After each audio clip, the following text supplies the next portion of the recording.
To the orientation for new town meeting members. I'm Dave Vieira, the town moderator. To my right is our town clerk, Michael Palmer. Mike is the town moderator if I can't be present under state statute. Whenever the moderator is incapacitated or temporarily unable to be present, then the clerk automatically becomes the acting town moderator, and the first order of business is either to pass the clerkship on or to conduct an election for a temporary moderator or a permanent one if until the next election if I were to leave. And that's how I actually became elected moderator. It would be 15 years ago this November meeting. Our moderator had stepped down in the middle of his term, and our previous, or two previous town clerks had conducted an election on the floor of town meeting. There were three of us. I won that election on the floor of town meeting until the next town election in May, and then I had to put my name on the ballot to run for 1 year that was left unexpired in the term, and got elected for 1 year, and then the next year I had to go back on the ballot for the full 3-year term. So in Falmouth, our moderator is elected by a town-wide ballot for a 3-year term. Some towns elect moderators for 1 year, either 1 or 3, and we do 3 here in Falmouth.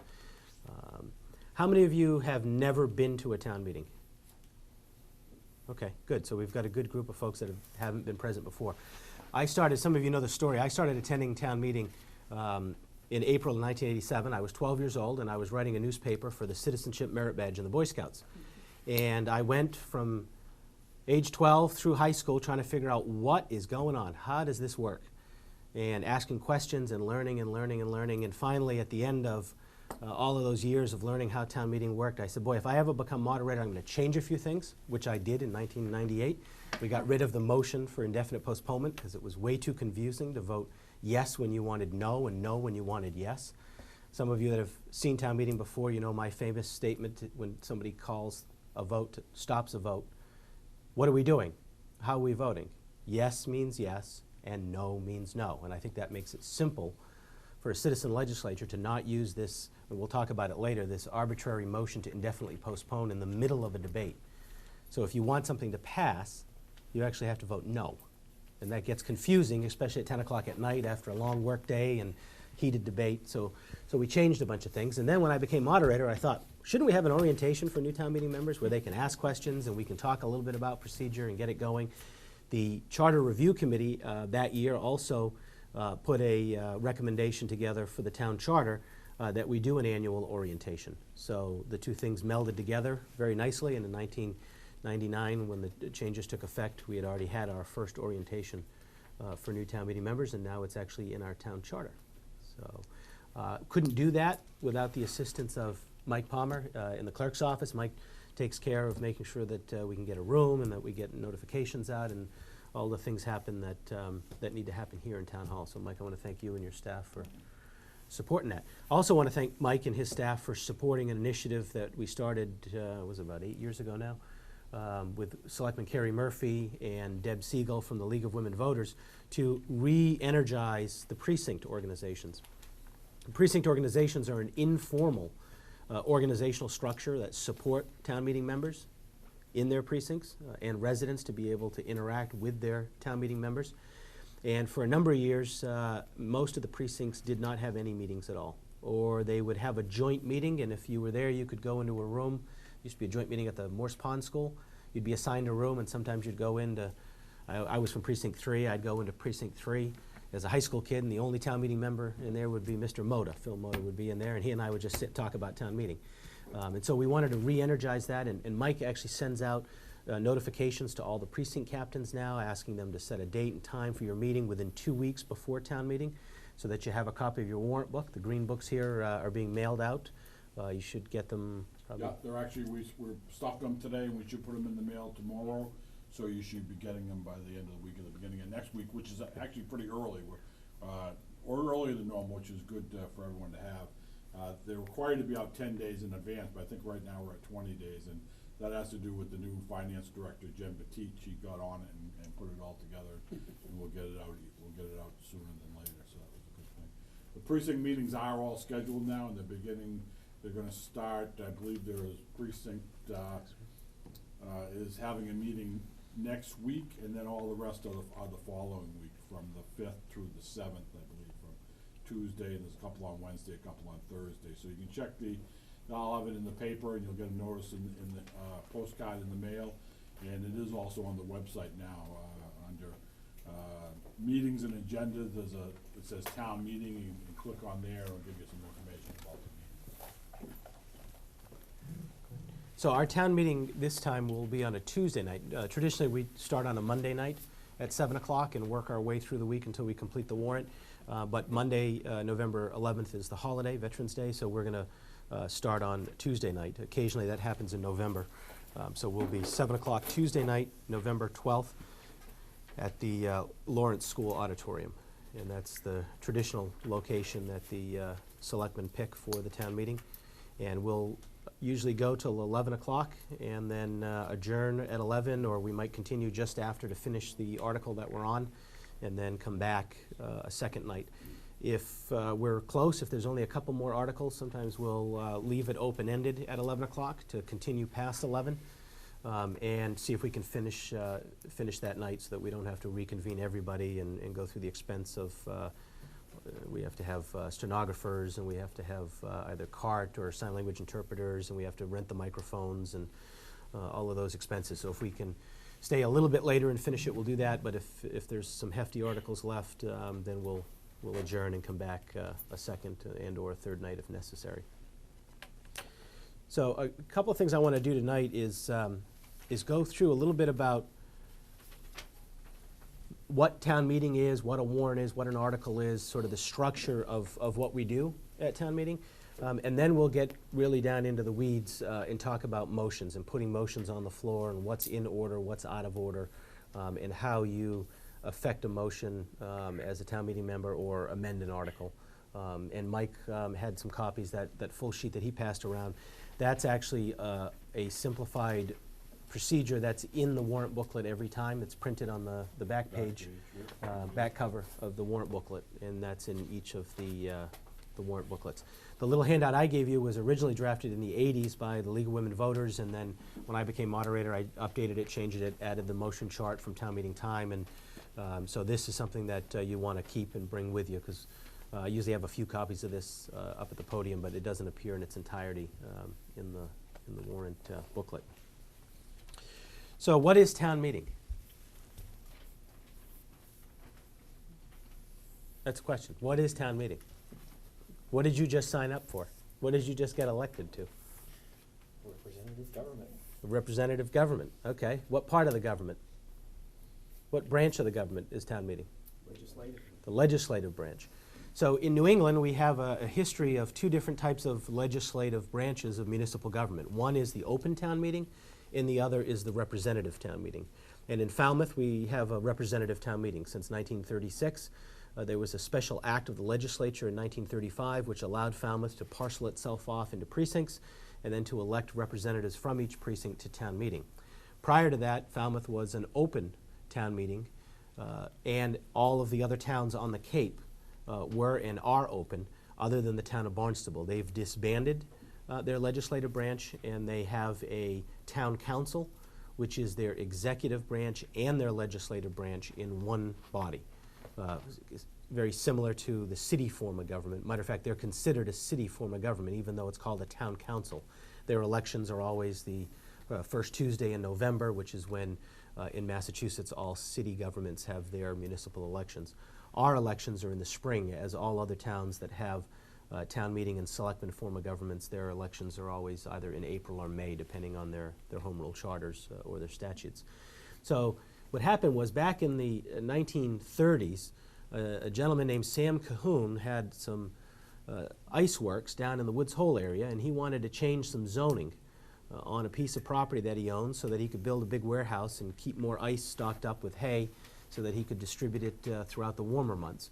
And Mr. Cahoon ended up making sure that everyone that worked for his company made it to the town meeting, to the tune of making sure that he got the flatbeds out and that he bought tickets for those folks that lived off the rail line in Woods Hole to come to the village center for the town meeting.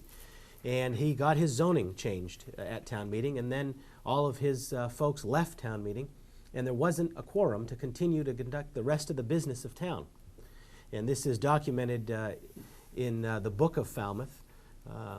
And so Falmouth thought, gee, this is not a good way to run the government. The person with the most employees or the biggest payroll is able to control what's happening in town government. And so we tried, I believe, 3 times, the third time being successful, to get the townspeople to vote to petition the state legislature to create a representative town meeting. And at the time, a representative town meeting was not a standard form of government in Massachusetts. So most towns in Massachusetts now that have representative town meeting as their legislative branch have actually adopted a form of government in the Massachusetts general laws. Falmouth predates that. And so there are some features that you'll learn, some tonight and some over the course of time being a town meeting member. There are some features of our town meeting that are slightly different than other communities because there are provisions of the special act which differ from the general statute. One example is any member of the state legislature, whether you are a member of the House or the Senate who resides in the town of Falmouth, is an ex officio member of town meeting. In other communities, that's not the case. So I, as you know, many of you know, I'm the state representative for the 3rd Barnstable District. I represent the East Falmouth portion of the town of Falmouth. So under that statute that passed for Falmouth, I am a town meeting member. I'm also considered a town meeting member at large because the special act says that the moderator shall be a member of town meeting. And then I am prohibited from voting at the town meeting except for the case of a tie by the town charter, which Falmouth adopted in the late 1980s, was it 1989? Yes. We adopted the town charter. So in 1990 it went into effect, and that said that the moderator will vote in the case of a tie. So when we look at things like quorum, we have 243 town meeting members, and then you add myself in as a ex officio member, so we end up with 244, divide it by 2 and add 1, so our quorum is now 123 town meeting members. When Representative Turkington and Representative Patrick were both members of the state legislature, we actually had a 124 member quorum. And as they left the legislature, our quorum requirement went down by 1. We've never had a trouble as a representative town meeting meeting a quorum. We're usually starting somewhere in the 200s at town meeting, and if we go late, maybe a third night, we might drop into the 190s. I think one night we were in 188 or something like that, but we're usually just over 200. If you as a town meeting member are unable to participate in town meeting, you can't attend for some reason, attendance is published in the Falmouth Enterprise. There's also a removal procedure. If you miss a certain amount of town meetings, the clerk can remove you from the roll. So in order to get an excused absence, you need to contact the town clerk's office directly. And Mike likes that usually in writing or an email. Email is a preferable method because then we have a record of that you called in. If someone comes up to me at town meeting when there's 244 people buzzing around, they say, I'm not gonna be here tomorrow night. That, as soon as they said it, I forgot it. So give me an email and then we'll have a record of that and we'll be able to mark you as excused absence on the attendance list. And it's 1/2 the meetings in an 18-month period. If you miss, I can take an option of asking to be removed. And Mike, do you want to talk briefly about what happens when there's a vacancy, whether it's from a removal or if it's because someone has moved or passed away? Or If somebody resigns or somebody passed away and there is a vacancy in the office of town meeting member, for example, now in precinct 3 there were actually several openings. There weren't enough people that ran on the last election to fill all the 9 slots that were on the ballot. So at this precinct meeting, we will have an election of all, of anybody that is interested in becoming a town meeting member can come to the meeting and put their name in nomination, and then all the remaining town meeting members that are at the precinct meeting will be able to vote to have them become a town meeting member for the town meetings up until the next annual election. So in this case, it would just be November and April actually. So if they were voted in this town meeting, I mean at these precinct meetings, they would serve November and April, and then they would have to go on to the ballot in May if they wanted to continue to be a town meeting member. And if there were additional candidates on the ballot, and then someone Well, left the position? Correct. If there were additional, if, say, 10 people ran and 9 got elected, and there was one that received the next number of votes, they would be offered the position before we went to the election process. So if somebody was on the ballot and received votes, we would offer the position to them before an election would take place.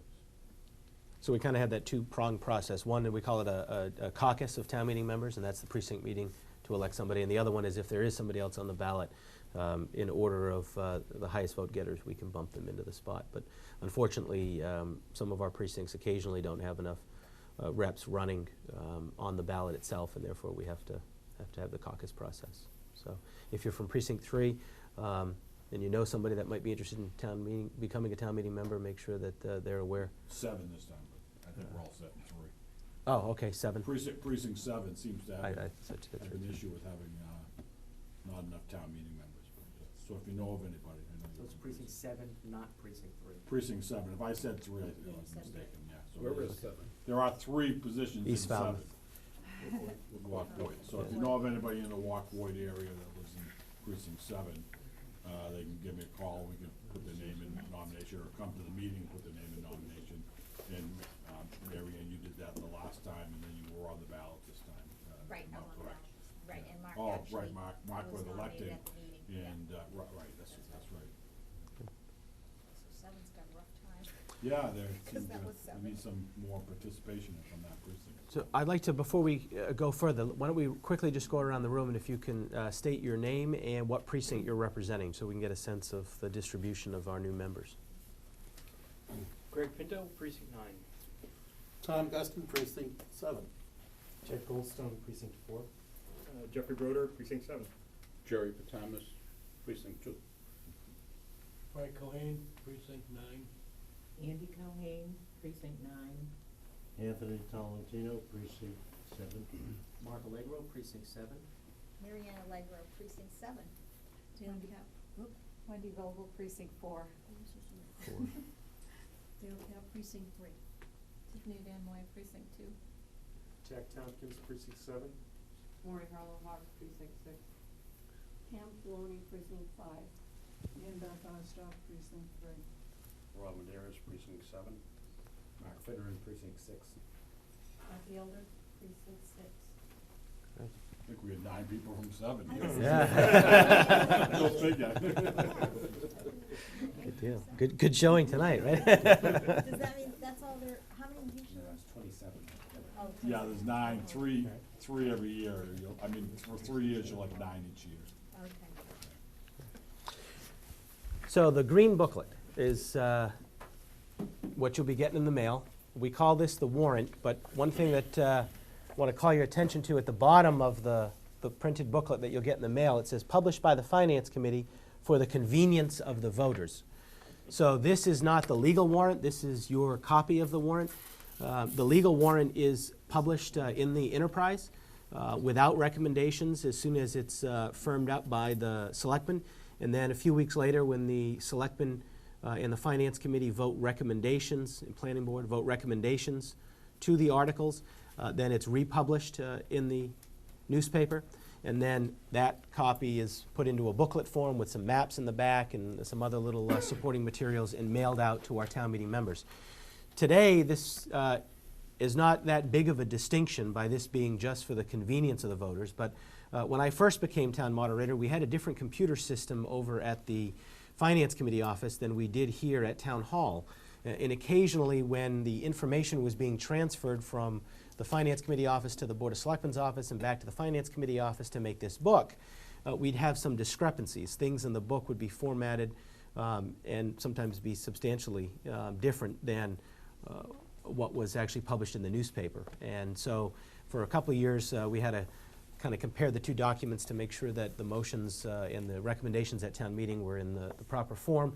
But now they're all on the same electronic platform, and it doesn't seem to be much of an issue. But Mike will always have a copy of the official warrant, and he will read that into the record at the beginning of town meeting. That's the period of time when you hear me speak really fast because we're going through a bunch of procedural motions. It's asking to dispense with the reading of the warrant and asking Mike to make an official copy. Otherwise, we have to sit and read the whole book before we start town meeting. And so we dispense with that after we get the return of service from a town constable. The constable has to post a notification of town meeting in every precinct. Some cases that's like the ball field, telephone pole in the ball field in Hatchville, and I don't know where all the locations are, but in every Mostly it's in precinct. post offices, but some of the precincts don't have a public place that's indoors, unfortunately. I think 9 is one of them that they put it on. I'd like to find another place if anybody has an idea. I think as soon as he pulls away, it blows off, I think.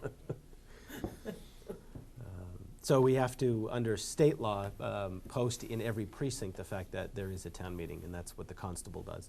The constable also is there to help us, help me maintain order at town meeting, and there'll always be a sworn constable at the back of town meeting. You usually meet one of them as you come in to town meeting.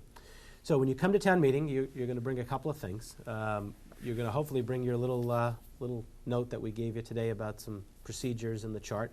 You're going to bring your warrant. And when you get there, you're going to check in. When you walk down one of the 2 aisles coming into town meeting, you'll see a sign that says Town Meeting Members Only. It's usually around row M or N, and there will be someone from the League of Women Voters there with a clipboard. The clipboard contains the names of all town meeting members, so you just stand in line behind the town meeting members coming in, and you give them your name and precinct. They'll look you up, they'll check you off.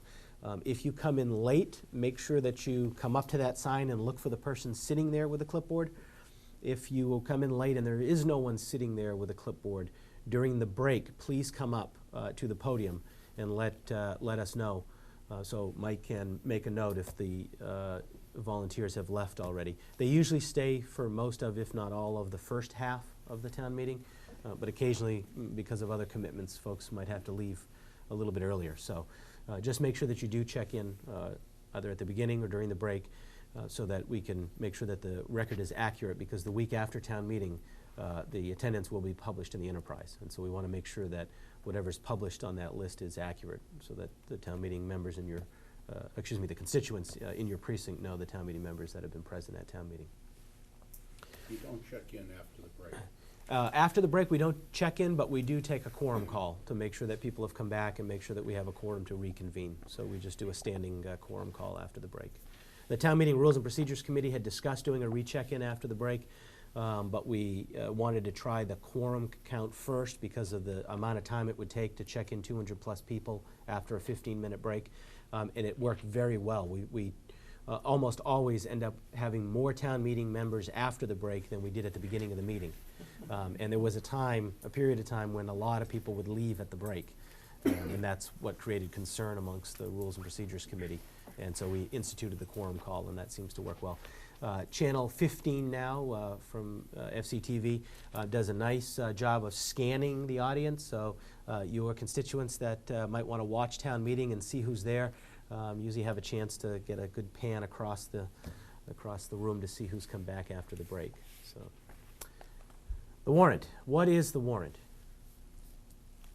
The agenda. It's the agenda for town meeting. And the agenda is comprised of a series of articles. And what would the articles be? If this is an agenda, what would the article be equivalent to on an agenda? Items. An item, a line item. So in each article, it's merely stating to you as town meeting members and to members of the town of Falmouth the intended business that town meeting will take up. Articles are not self-starters. In order for us to have a debate and to make a decision at town meeting, what do we need to be placed on the floor? A motion. So every single article needs to have a motion placed on the floor of town meeting before we can take any action. And we must take action on every article, even if it's to vote to take no action. We must do that on every article before I can dissolve the meeting, adjourn without a day. So as we go through town meeting, the traditional main motion that will be placed on the floor will be placed by the organization that is making the recommendation. So in your warrant booklet, you'll see the article listed out, and then there'll be a recommendation. For example, Article 33, the recommendation is by the Community Preservation Committee. They will place the main motion on town meeting floor, and then we'll have some debate. Members would have the opportunity to amend. In the case of the community preservation, there's strict state law as to what we can amend. We can only change the dollar amount. We can't change the project. Projects from the Community Preservation Fund have to be recommended by the committee. So if town meeting wanted to spend the money on something else, you'd have to vote no at town meeting, and the Community Preservation Committee would actually have to come back with a new article at a different town meeting. And then the third part you see here is an explanation. Many folks get caught up on the explanation as being part of a motion, and it's not. The explanation is merely there to try to give some insight into what is listed as the recommendation. So if you read the explanation and you are curious about it, you have a question, you can call attention to the explanation and say, I have a question about that. But you just need to be clear that what we're voting on at town meeting is not the article, it's not the explanation, but it is the motion. Most cases, that motion will be the recommendation, but not always. There might be a change between the time the recommendation was made and the time we get to town meeting. So let's say the Community Preservation Committee, for example, in Article 33, they found out that the project's gonna cost less than they expected. They may place a motion on the floor of town meeting to appropriate a different amount of money than what was written in the recommendation.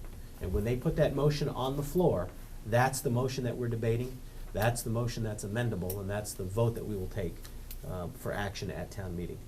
So we have the warrant, which is the agenda, we have the article, which is the line item within the agenda, and then we have the motion, which is the call to action for town meeting.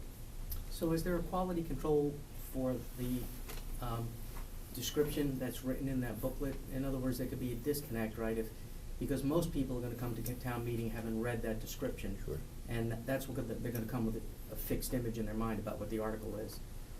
Yeah, so those explanations are written by the entity that had submitted its recommendation.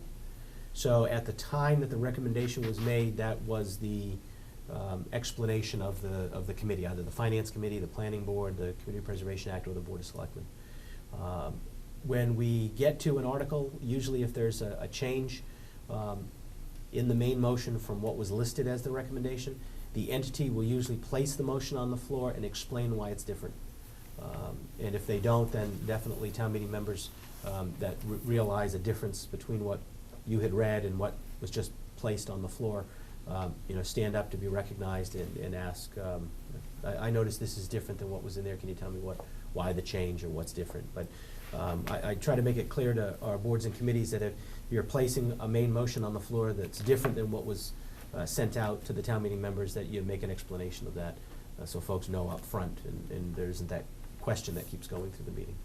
If an advisory committee is putting something on the warrant on behalf of the selectmen are actually proposing it. It would be the Finance Committee that then writes the explanations, but the Board of Selectmen don't write explanations. The Board of Selectmen would deal with explanations on issues that did not regard money, zoning, or community preservation. So our charter says that the recommendations in the warrant will be made on all financial articles by the Finance Committee, on all Community Preservation Committee articles by the Community Preservation Committee, and then our Finance Committee makes its note. They're not the legal recommendation, but they just give you their recommendation through the eyes of the Finance Committee about a CPC article. If it deals with planning or zoning, the recommendation is made by the Planning Board. And then all other articles that don't fall under the purview of one of those three, the recommendation is supposed to be made by the Board of Selectmen. And I haven't read through all the recommendations yet, but occasionally the Board of Selectmen get cold feet with making a recommendation, particularly on petitioners' articles, and they will leave it blank, at which case the article has to be held, and I'll explain what holding an article means, but the article has to be held for a motion to be placed on the floor. It can't go through on our blanket vote because there's no printed recommendation. This is kind of a two-parter. So besides the selectmen, are any of those other committees elected people? Or are they all appointed people? No, the Planning Board is elected. The Community Preservation Committee is appointed, but it includes elected members of boards that by statute are appointed. For example, there are members of liaisons from the Planning Board, from the Housing Authority, and from the Board of Selectmen. Now, those are separate boards that under statute are appointed to make up the Community Preservation Committee, and then some at-large members that the Selectmen appoint. The Finance Committee, it's unique in Falmouth. The Finance Committee is brought to town meeting as a nomination that I make as the moderator, and then you all approve. So it's kind of like the advice and consent that the Senate has over presidential appointments in Falmouth. Town meeting has the ability to approve the nominations that the moderator makes for the Finance Committee. So in essence, the town meeting is electing, you'll actually take a vote, electing the nominees to the Finance Committee. In some towns, actually in most towns in Massachusetts, the moderator appoints the Finance Committee, just appoints them, and if there's vacancies, appoints them. In Falmouth, I appoint them with the approval of town meeting, and then if there's a vacancy, there's a joint meeting between the Board of Selectmen and the Finance Committee, and they appoint somebody until the next April annual town meeting, the spring annual town meeting, at which case then I will submit a nomination, either the same or someone else to fill that slot by town meeting. In very few towns, the Finance Committee is elected at ballot, but some towns still have the ballot. And then the second part, you made it sound like, so if there's an article and we are voting on the recommendation, so there's nothing we can change in it, we can only vote, yes, we agree with the recommendation, or no, we disagree? Only on Community Preservation Committee articles. The state law for Community Preservation Act says that town meeting cannot choose projects, that's the purview of the committee, cannot change the scope of a project, but can make adjustments in the financial contribution to the project. So let's say the Community Preservation Committee came and wanted to build a playground at the East Falmouth Elementary School, and town meeting members are debating it and really thinking, you know, we ought to use that money to fix the roof at the school administration building, because that's a historic building and it's a town commitment, although you're not supposed to use it for maintenance. So let's say refurbish the historic roof. And so that debate begins at town meeting. The only thing town meeting can then do is vote no on the playground. Okay, And then the Community Preservation Committee can go back and say, well, you know, town meeting wanted us to kind of use this on a different project, so we ought to recommend a different project for them. On any other article at town meeting, I'm going to discuss scope in a few minutes. You have the right to make up to 2 amendments on an article. So the recommendation is unique with the Community Preservation Committee articles because of the state law that created the act. So let's go into to the beginning of town meeting. So we get there, we go through all of these little preliminaries. You've all checked in. We get up and we do the opening ceremonies and all that.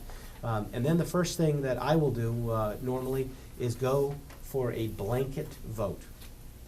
A blanket vote is when I will go through the entire warrant, article by article. I will give a brief description of what the article is and call your attention to the recommendation. If the recommendation is different than what's printed as the article, I'll call your attention to that. Otherwise, I'll give you a brief description of what has been written in the article.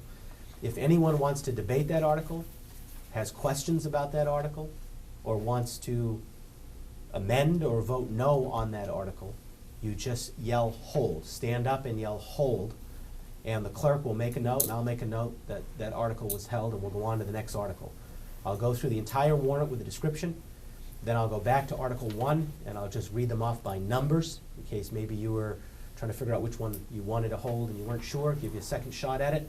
We'll go through it, and then after the second run of the warrant, I will entertain a motion from the Finance Committee to accept all articles that were not held as recommended as the official action of town meeting. So whatever was written in that recommendation on an article that was not held will be voted in one vote, and then we will serve notice of reconsideration in case we want to pull one of those back up over the course of town meeting.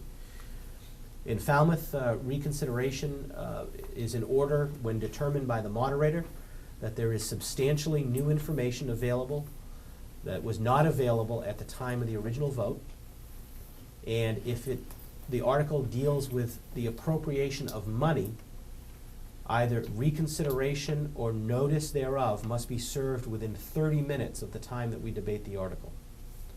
And so that's why on the blanket vote, the Finance Committee will make a notification of reconsideration of all articles, because many of them will have a financial impact, and then that would allow us the opportunity to go back and reconsider. If I get the motion to reconsider an article, I'm gonna ask what the new information is. Now, my interpretation and my rule of new information not available at the time of the original debate means that there's been a change of circumstance. It's not that I had my hand up and I wanted to speak when the original article came up, but somebody moved to close the previous, move the previous question to close discussion, and the 2/3 vote happened, and the discussion closed, and we voted, you didn't get to speak. Not new information. New information is something like Oddfellows Hall next door. Oddfellows Hall came up on reconsideration. The original motion to purchase the hall failed. Over the next day, there was a new funding source available that was not available to town meeting during the first debate. And so the motion to reconsider was then in order to allow the town meeting to decide whether or not to use that new funding source to purchase the hall. And then we had a debate, and that had actually passed that night.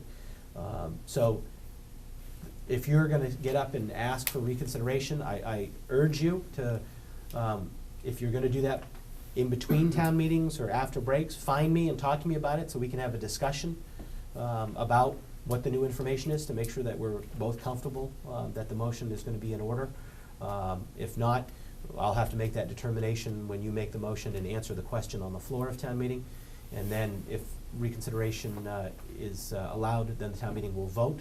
If they vote to reconsider, then we need a main motion placed on the floor for the article. So reconsideration opens up our discussion on that line item again, and then someone needs to place a main motion on the floor for us to actually vote on.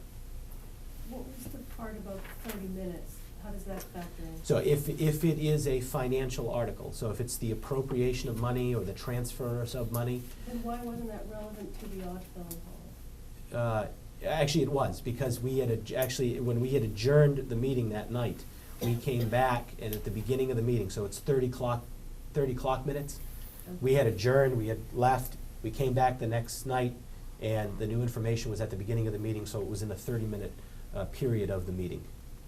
Yeah, so good point. So when we adjourn at 11 or 10:30 or whatever, that 30-minute window is gonna be from the time that we voted on the motion to the time that you either serve notice of reconsideration or the motion to reconsider is placed on the floor.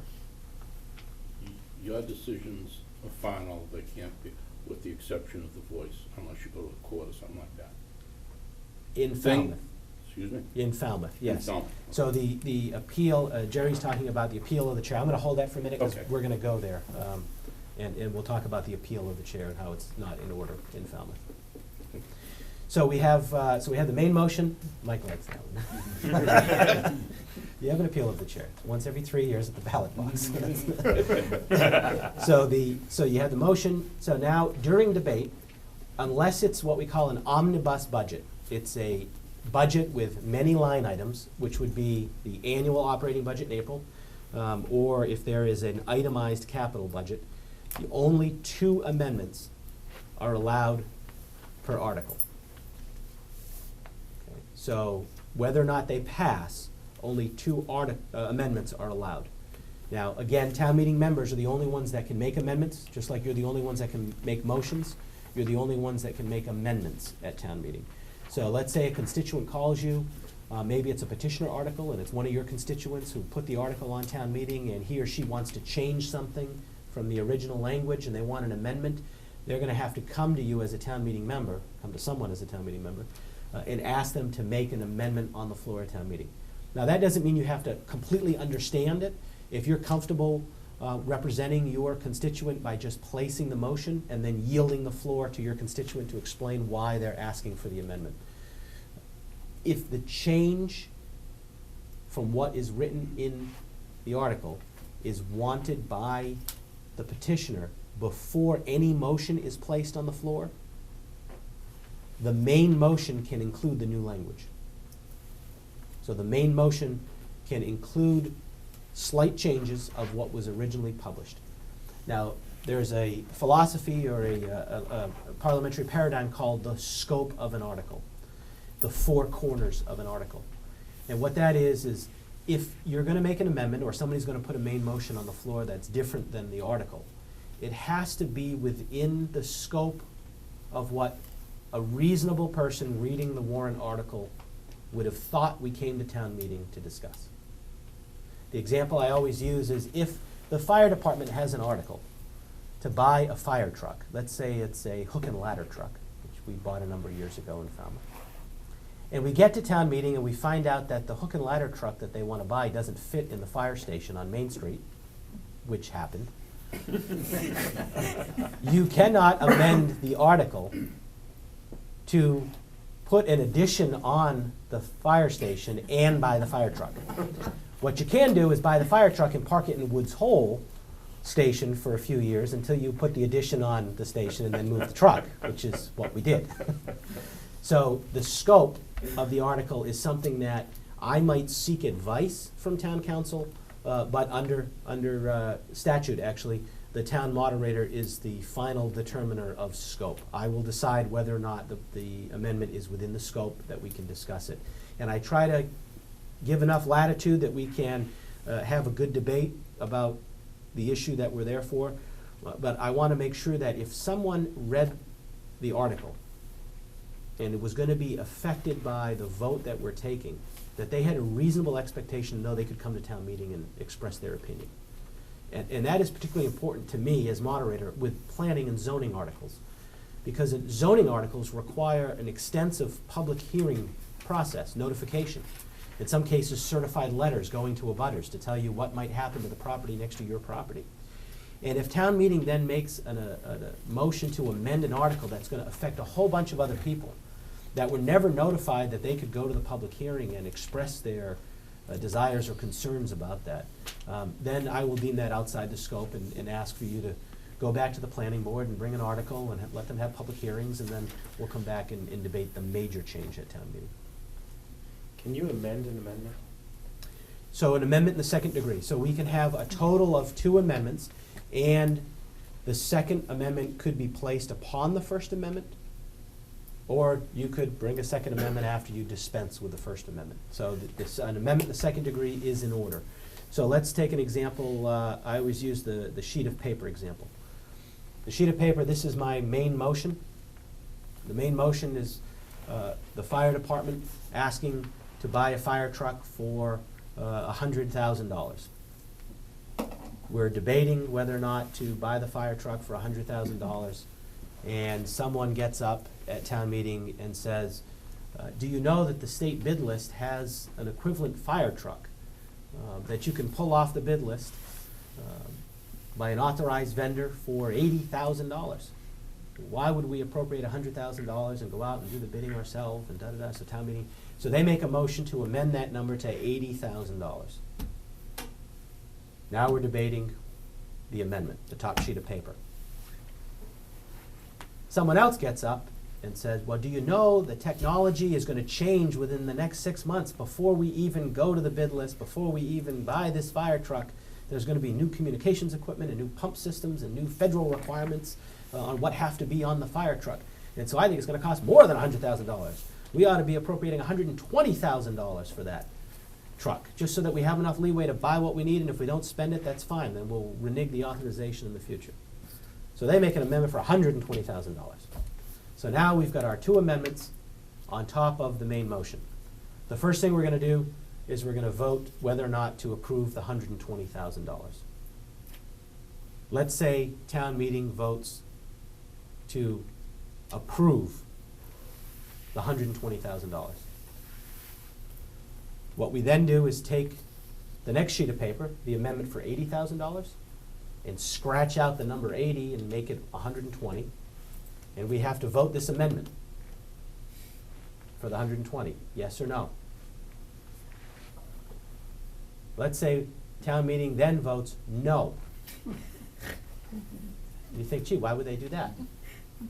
Well, because some town meeting members might be thinking, we're going to do one of 2 things. We're either going to pick the truck that's on the bid list, approved by the state already, or we're going to have the maximum flexibility to get the new technology. So there might be actually a cognitive decision to do that. And so they've decided to vote no on the amendment. And so now we're back to the original sheet of paper, which is the main motion, and we vote yes or no. And off we go. So each of the amendments have to be dispensed with in order. If you are not looking to change the language of an amendment that's been placed on the floor, I ask you, if at all possible, to hold off until we vote the amendment, just so that it's simpler and easier for people to understand that we vote yes or no on the amendment, then we're back to the main motion, and then you put the other amendment on, and then we can vote yes or no on the amendment. But if it is a necessity to amend the amendment that's on the floor, then an amendment of the second degree is in order, So you can amend an amendment twice or just once? just once. So there's 2 amendments allowed on an article. And this might be a question of interpretation. If town meeting said $120,000 to buy a fire truck, and they could buy it for $60,000, and someone go buy another truck, because you got $120,000 to buy a fire truck. I'd have to talk to town The council. on that. language, you know, if One it of the wasn't plural. one of the questions would be if we were bonding in order to buy the trucks, Yes. then bond council would have to make an interpretation Okay, of the just- vote at town meeting.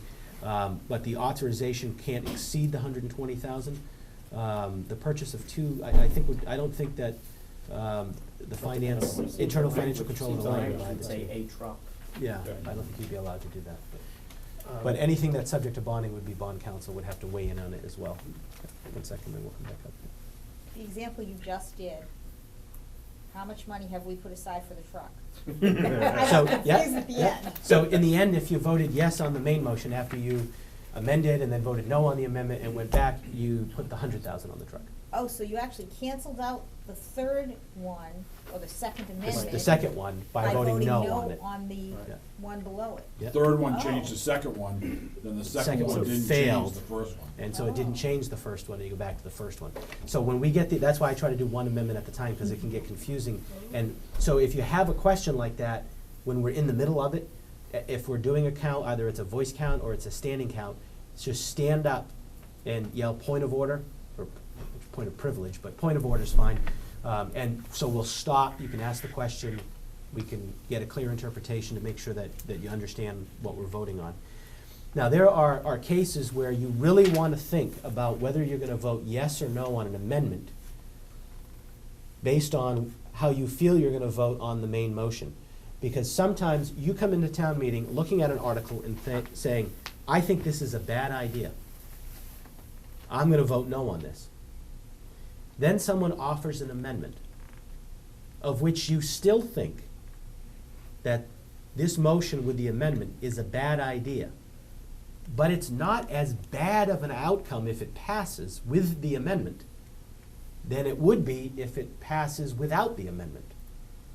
And so as a town meeting member, you have every right to vote for the amendment and then vote against the article as amended. Because you're hoping that this action doesn't happen, but you know or you believe that if this action does happen, it won't be as bad with the amendment as it would have been without the amendment. And so as you're hearing amendments on the floor of town meeting, that's what you need to be thinking. What change, what impact does this amendment have? And you might say, you know what, I'm gonna vote for that amendment, but I'm still gonna vote against the article as amended. But if it passes, well, it's not as bad as it was when I walked in the door, but still not what I wanted. And so sometimes, especially when you read a newspaper article, and you go to the coffee shop and people are talking about town meetings, sometimes they'll be like, oh yeah, they voted for that, then they voted against that. Well, yeah. In some cases, it may have been, some members may have been confused about the vote, but in many cases, folks are making conscious decisions to lessen the impact of a main motion by voting in favor of something and against something else. And those are calculated decisions that are in your hands as members of town meeting when the motions come up and when the amendments are placed on the floor of town meeting. All right, so the main motion, the traditional main motion that you will see that you will hear is as recommended, which just, again, calls your attention to what's been written there in the recommendation. Occasionally you'll hear the language as printed, and what we mean as printed is the language of what is in the article itself. So if the article had, an amount of money and who was gonna spend it, who was in charge of the project, all of that, the motion might be as printed. If the article says we're gonna buy something, but it doesn't say how much money it's gonna cost or who's gonna be in charge of purchasing it, then the recommendation will usually have the amount of money and who's gonna be in charge of that money. So your main motion will be as recommended. If you as a town meeting member wanna make a motion that deals with appropriating money, you need a few things in your motion. One, you have to tell us what you're gonna buy. Two, you have to tell us where the money's coming from that you wanna buy it with. And three, you have to tell us who's in charge of buying it, under whose jurisdiction is this purchase. And so, sometimes you'll have a recommendation of indefinite postponement, the finance committee thinks we can't afford this, we can't do it, and some town meeting members will say, we wanna do this. Then we need to have a funding source, we need to have what we're buying, and we need to have under whose jurisdiction the purchase will be made. So that raises the question, well, where can we get the money from? And the old joke is certified free cash, right? You just go to certified free cash. Anybody know what certified free cash is? Extra money. At the end Extra of the money. year, money's not, Money in the nothing bank. used within the budget. It was So allocated. monies that are appropriated and raised, levied, through either the property tax, or through the, excise taxes or fees and other schedules that we have in town.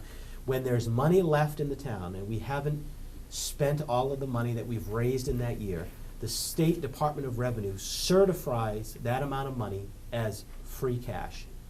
It's free and available for appropriation, up to the amount that is certified by the state. It's what we call a cash reserve. It's different from the stabilization fund, which is like a savings account. You have to vote to take it out of the savings account.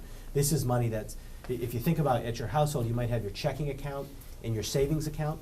In order to write a check with money from your savings account, you have to transfer the money out of your savings account into your checking account.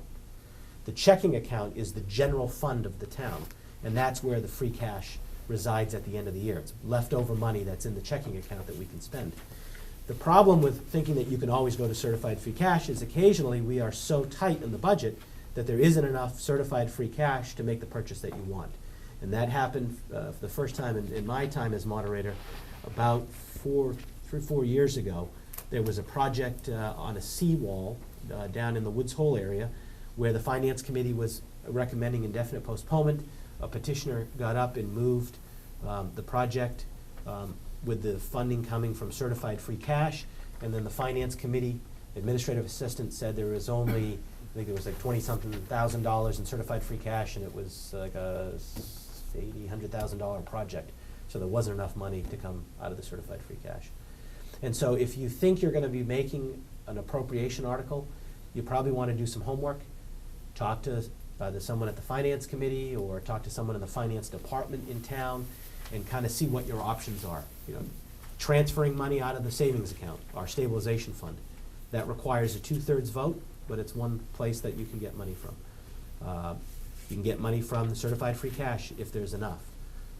You can ask for the money to be voted on at the ballot for a Proposition 2.5, either a capital exclusion, which means the property tax would go up 1 year to pay for it, and then that amount of property tax would go down at the end of the year, or a debt exclusion, which means the property tax would go up for the amount of time that you took out the loan to pay for the project, and then the property tax would go down.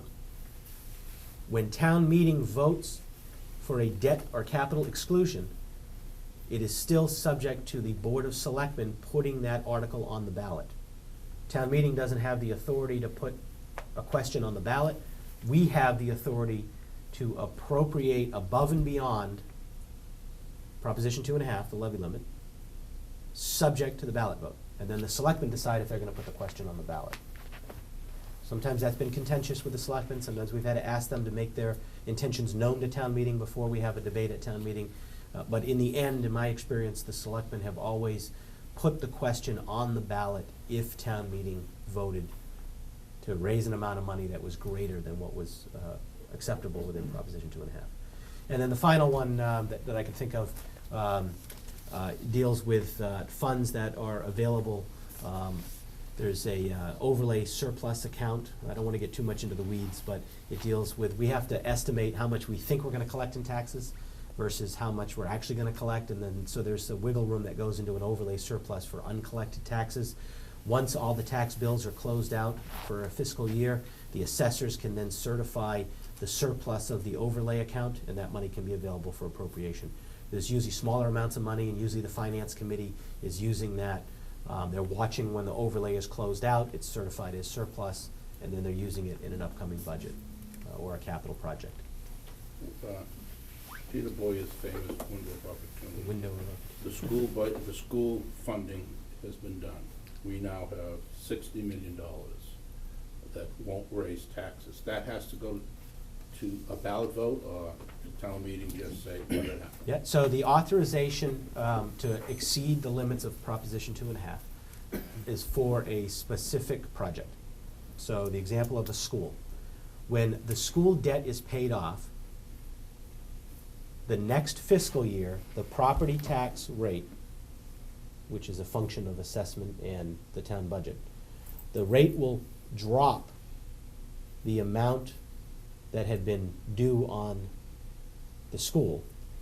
If you wanted to use that window of opportunity, you wanted to keep the tax rate the same as it is and pick up that amount of debt obligation for a new project, that new project has to be authorized and appropriated by town meeting, and then the selectmen have to put it on the ballot, and the people in town have to vote to override Proposition 2.5 to fill the gap. So that's So- an override. So it's another, yeah, it's an override. So you have, so the types of overrides are the capital exclusion, which is the 1 year, bump it up, pay for it, and it goes down. The debt exclusion, bump it up for as long as you have the loans. When you pay off the loans, the rate goes back down. The general override means we're gonna raise the base in perpetuity. So a general override, which we haven't had in a number of years in Falmouth, a general override raises the levy limit as authorized by Proposition 2.5, and it keeps that elevated base going forward in perpetuity. What's, we say Proposition 2.5, what's the 2.5%? Last year's budget. Increase. Increase over last year's budget. No, Increase in the tax Last year's rate. tax. no, The levy. see, Last year's there it But I is. don't know what the levy is. Okay, so this is very important, because it's very embarrassing when members of town government get up at town meeting and misexplain what's going on with Proposition 2.5, and I've seen it time and time again, and it's like, get them the primer from DOR, because that was embarrassing. And then folks in town meeting hear that and think, okay, that's the information I have to move forward. The 2.5% is not a raise in the budget, it is not a raise in the tax rate, it is a raise in the levy limit. Now, the levy limit is the amount of total taxes that can be increased in the town of Falmouth in one fiscal year. The exemptions are any overrides you've already voted on and any new growth. So somebody builds a new house or remodels an old house, the value of the old house to the new house is considered new growth, and so you can tax that a portion of growth, and that is exempt from this 2.5% of raising your levy limit.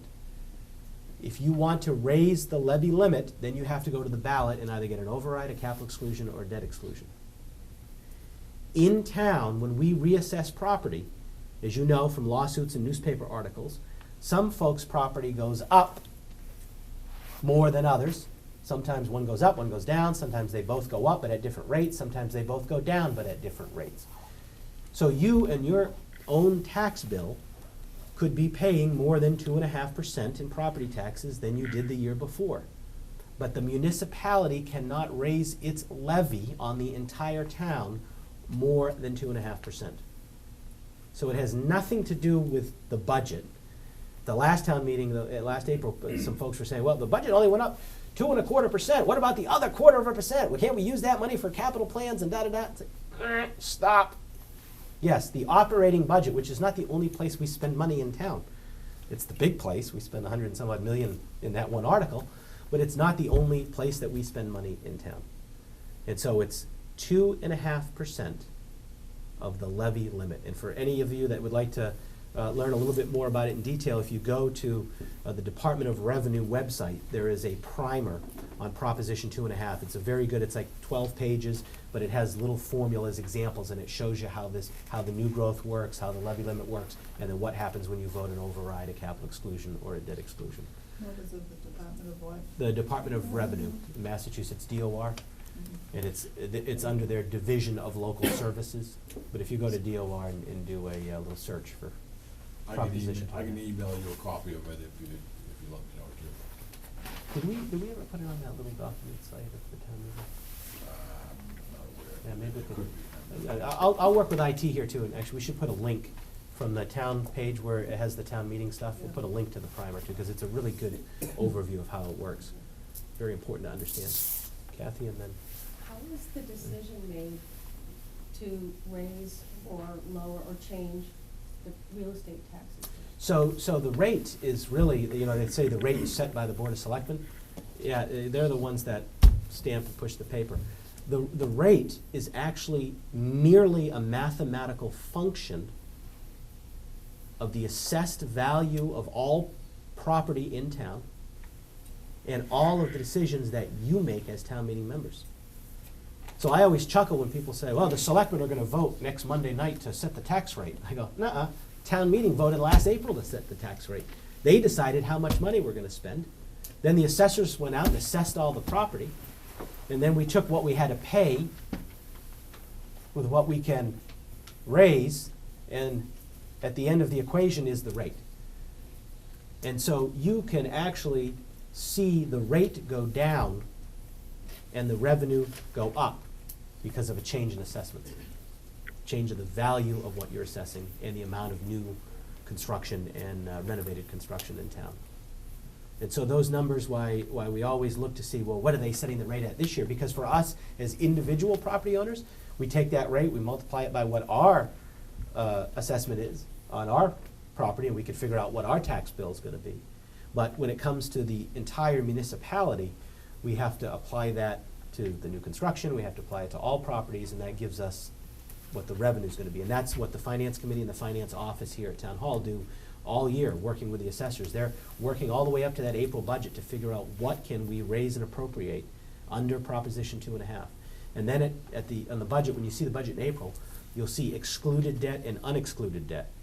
And what that means, the excluded debt are things that we went and voted to override 2.5 at the ballot. The unexcluded debt are debts that we've taken out, and we're paying for that debt under 2.5 with our regular ability to raise property tax in town. So that's the unexcluded debt. Jerry, I'll come right back. I got Mary Ann in there. Yeah. So, the impression I'm getting is that every article in our warrant is asking for more money. Something's usually asking for money. If it's an appropriation, it is. I mean, there's zoning bylaws, there's general bylaws, there's There's a few resolutions. other things that go with it. Yeah, there's Okay. other things. Do we ever have this free certified cash at the end and just don't spend it and save it for next year? In the best case scenario, and in most cases, we do. We roll over 1 year a bit. The amount of flexibility has obviously dramatically decreased during this past recession, and we're beginning to see an increase in that ability to roll over. And then there are financial decisions being made by the Capital Advisory Planning Committee in cooperation with the Selectmen and the Finance Committee about, how do we use those funds? Do we use some of that for capital projects? Do we transfer some into stabilization? Occasionally, we'll have that actually a line item in the budget to actually take a amount of money and put it into the stabilization fund. It'll be part of the budget, transfer it right into the savings account. So we're projecting, okay, let's take some of that certified free cash and lock it away in the stabilization fund. And then if we really need it, it'll be there. We can go back and transfer it out. And we can say no to something in there, that we don't think Absolutely. the town should spend money on such and such, even though it was recommended by. Absolutely, that is why finance. town meeting is there. The recommendations are that, they are recommendations, the authority to appropriate. The greatest power you have as town meeting members is the power of the purse. You are choosing what can be spent, and by making those spending decisions, you are choosing what we will levy in taxes. That is the largest power. And then you have the zoning power, which is the power to regulate the use of private property, another large responsibility of town meeting. And that's why when it comes to zoning articles, they require 2/3 votes at town meeting. They require a supermajority vote because you are voting to change the rights of private property owners on their property. And so in order to do that, it has to be considered an overwhelming need, and it requires a 2/3 vote. Whereas appropriating money from anything except for the stabilization fund is a majority vote. Creating a town bylaw is a majority vote. But when it comes to zoning bylaws, they require 2/3 because they're impacting personal property rights. I think the assessor's office still has it. If someone wanted to know what the impact of, let's say, $40 million capital project would be on the tax rate. On the rate. You can plug that in and it'll come back, on the existing tax rate. Yep. So, you know, if you want to know how much your taxes could go down, Yep. if this, you know, let's say it was the window of opportunity, or the other way, theoretically, what would taxes go up? Yep. If it was overwritten, a lot of the more astute article writers already have that in their planning. Yep, they'll But tell I you think it's gonna that be tool so is a many pretty cents good per tool. thousand, and then they look at the average value of a house and say it'll be so much on your tax. Yep, and that's, as Jerry said, that would be based on the current rate. The assessor's office, I think, it's just a simple formula. Or now is it the finance director's office? It was always the assessors that. Yeah, the finance director She probably has that. is, She's in charge of the the assessing is under the finance Yeah, They that's put them right. under there now, so. But she doesn't have it in her office, it's in the assessing. No, I meant on the webpage. Oh, yeah, I don't know how, I still think they have it broken down separately. Okay. So let's go, we did Four Corners, motion, article, warrant, we talked about quorum already, the blanket vote we talked about. So let's talk about what Jerry mentioned about subject to the appeal of the chair. So in legislative bodies, like the state legislature and like Congress, the acts creating the office of the Speaker of the House or the President of the Senate say that they are in charge of running the chamber, the parliamentary session, subject to an appeal of the membership. So if they make a ruling and the membership doesn't like what the ruling of the Speaker is or the President of the Senate, a member can appeal the decision of the chair, and then the members can debate why they think the chair is in error, and then they get to vote as to whether or not to uphold the decision or to override the decision of the chair. Massachusetts statute to create the office of town moderator is silent on the ability for the moderator's decisions to be appealed to the membership. And the Supreme Judicial Court in Massachusetts has determined, since the legislature, which created its rules, explicitly said the chair can be overruled by the members, created the laws that regulate the office of moderator in the towns, and did not include that language, the Supreme Judicial Court believes that was because the nature of the citizen legislature, and to make sure that there is an orderly process, that the decision of the chair may not be appealed to the members unless the moderator chooses to allow his decisions to be appealed. So if you look at the back of your little flyer, there's actually a little chart of motions. And if you look on the left-hand column with the numbers, the page references, page 110, it's just shy of halfway down the chart under incidental motions, appeal. It says second required yes, debatable yes, amendable no, requires a majority, yes you may reconsider, and no you may not interrupt someone.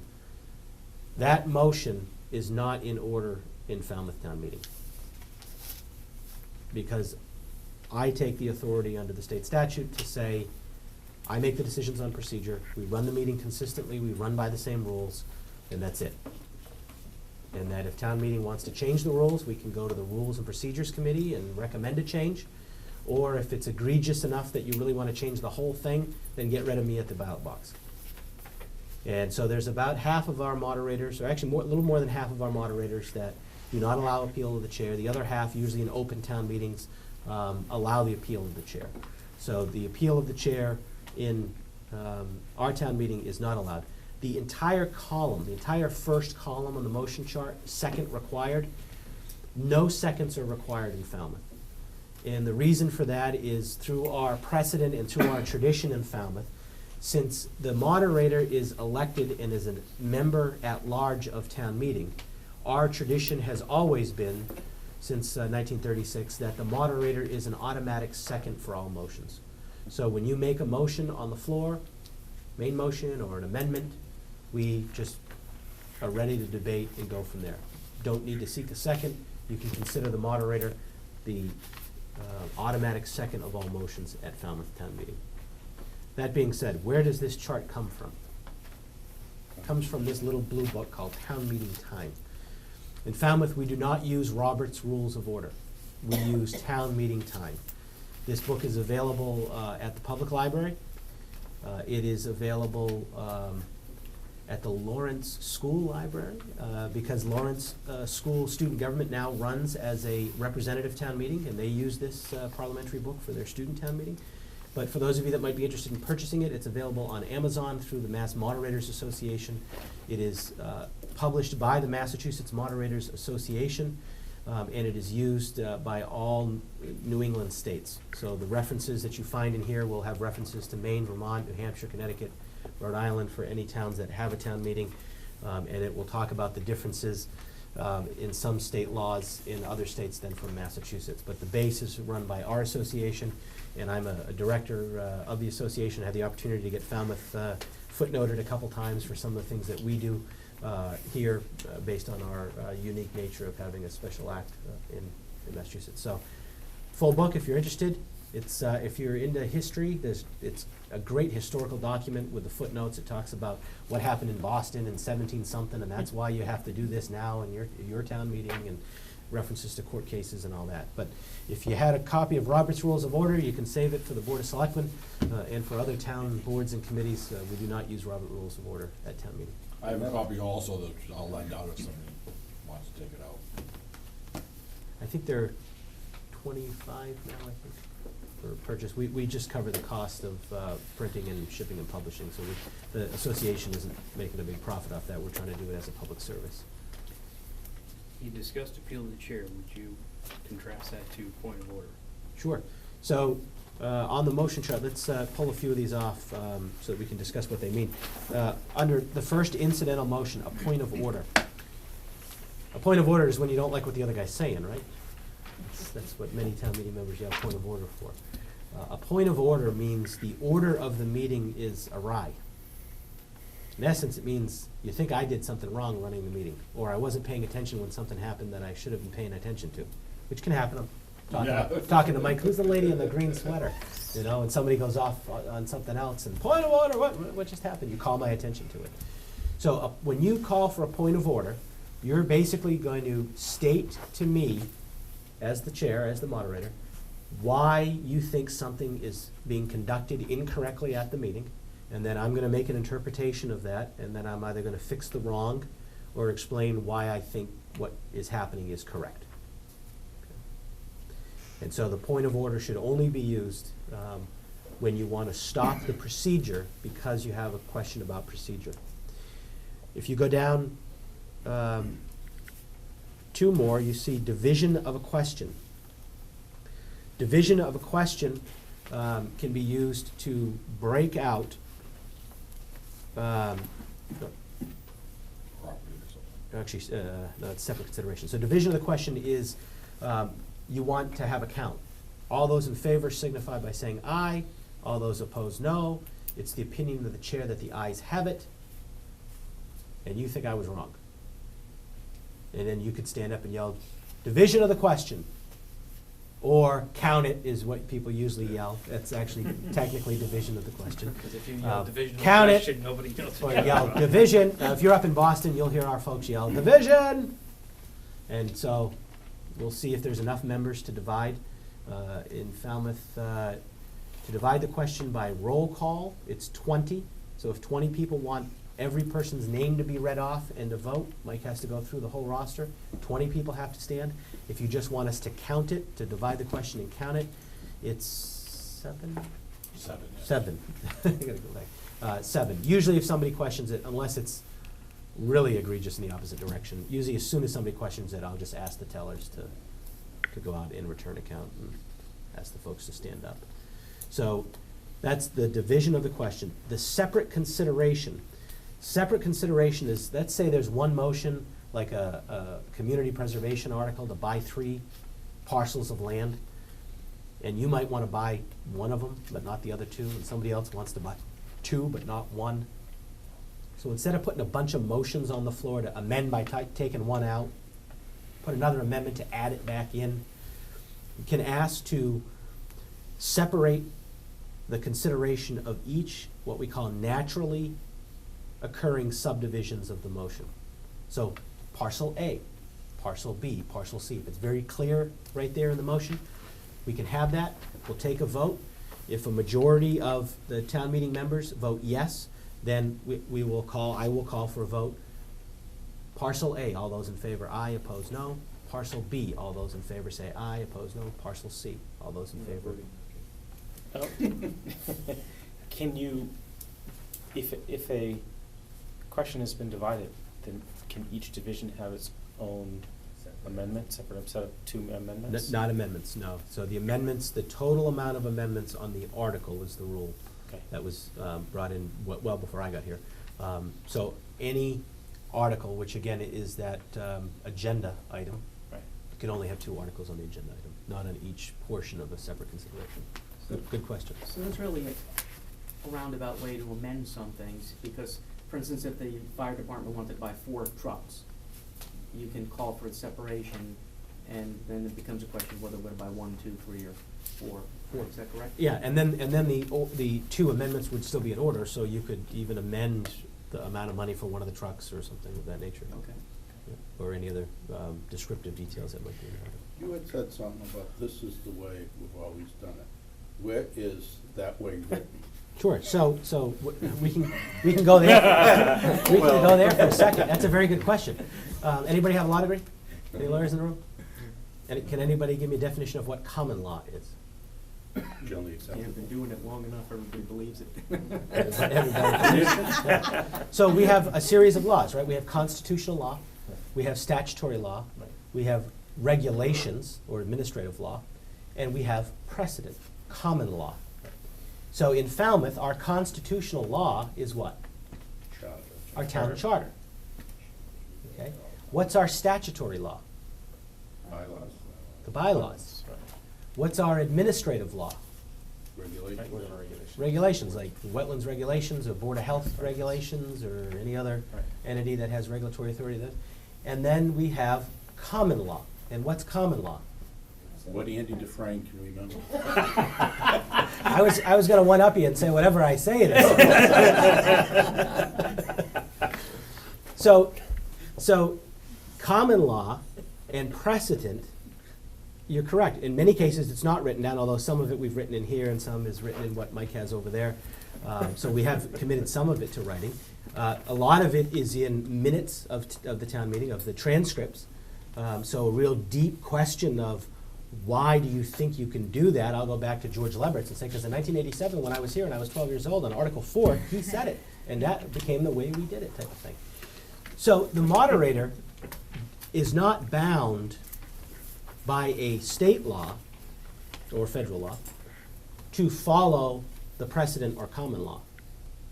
But he or she is bound by tradition, and in some cases, in my interpretation, bound by the integrity of the town meeting process. Because if I walk into town meeting and change a rule every town meeting, you all have no idea what to expect when you get to town meeting. What's he gonna say this time? What's he gonna let me do this time? He let me do that last time, but he won't let her do it this time. And that creates a very unstable legislative environment.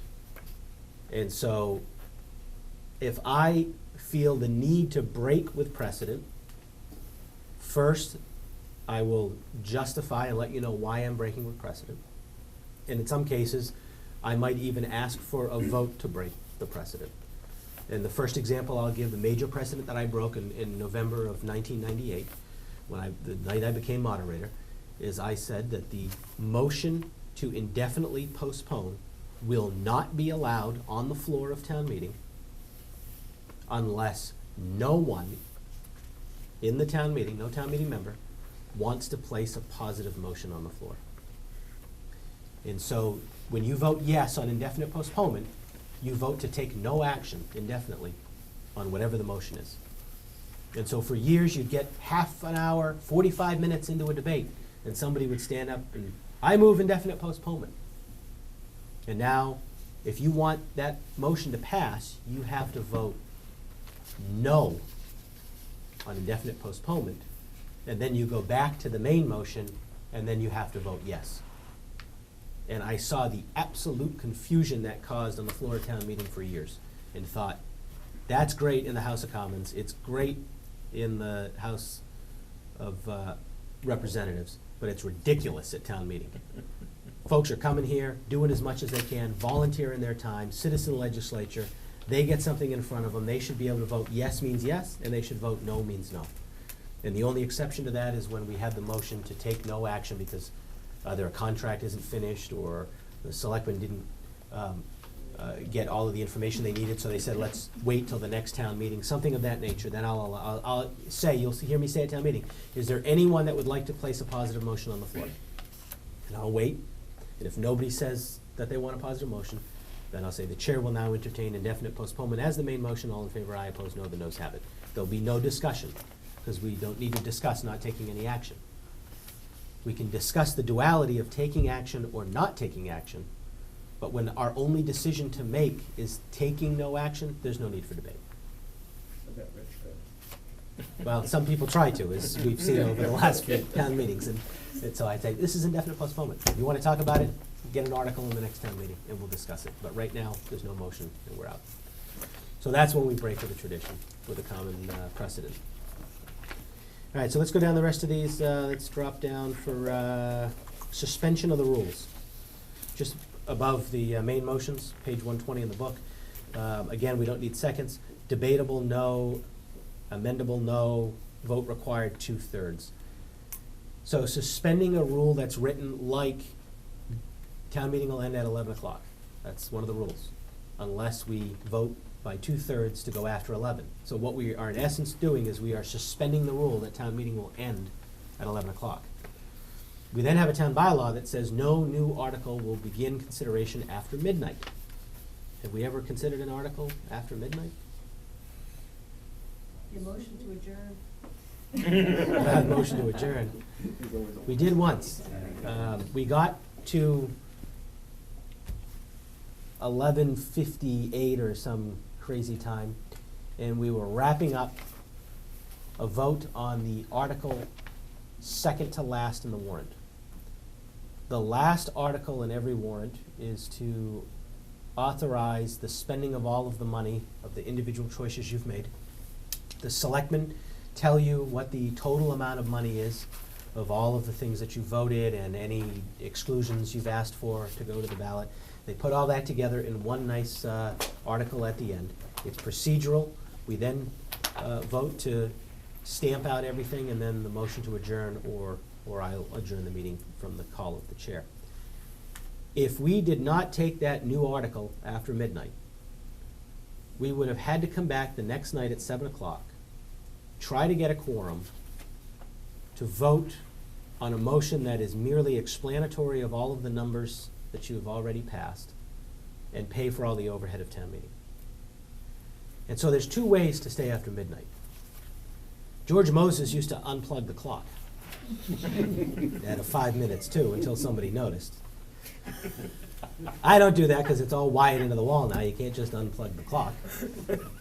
I took a procedural rule from town meeting time that allows a bylaw of the town that is strictly procedural in nature and does not protect the rights of the minority at the meeting, can be suspended by a 2/3 vote. And it is a bylaw where it says that we won't start a new article after 11. And so making the decision to really wanting to let the cat out of the bag, because I don't want to stay after midnight. It's a bad time to be making public policy, especially with folks that need to get to work in the morning and have a long day before them and ahead of them. But because we were there and the only article left was the procedural article, I allowed the motion to stay after midnight. Immediately, a town meeting member got up and, point of order, we have a town bylaw that says you cannot go after midnight on a new article.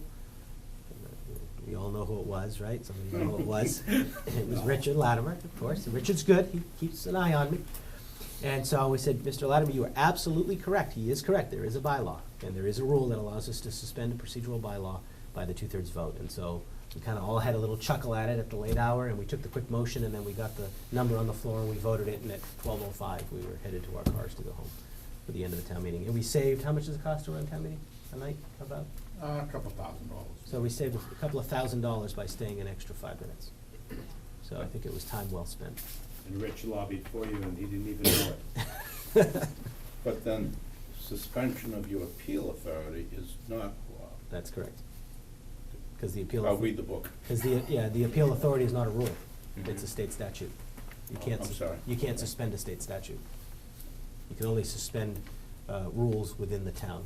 Not that I'm out to get you, I just. I know, you're trying to get me, but you're not gonna. They've been trying for 15 years. So, excuse me, so normally, how do you, if you need to debate something, how do you participate in that debate? Do you just raise your Yep. hand and ask to be recognized, Sure. and So- wait to be recognized? Yeah, so when we get to the part of either you want to make a motion or an amendment, you do that under the normal course of debate. And the normal course of debate is when you want to speak, you stand up or raise your hand, and I keep a running list of, I scan the audience during the meeting and try to put folks in order as I see their hands go up. I try to, if I've got somebody that's spoken already and I've got somebody new, I'll try to get the new person, allow them to speak, first. If there's somebody who hasn't spoken at all at town meeting and somebody's speaking a lot, I'll try to get the new person first and then the person that's spoken. But I keep the list, everybody that puts the hand up.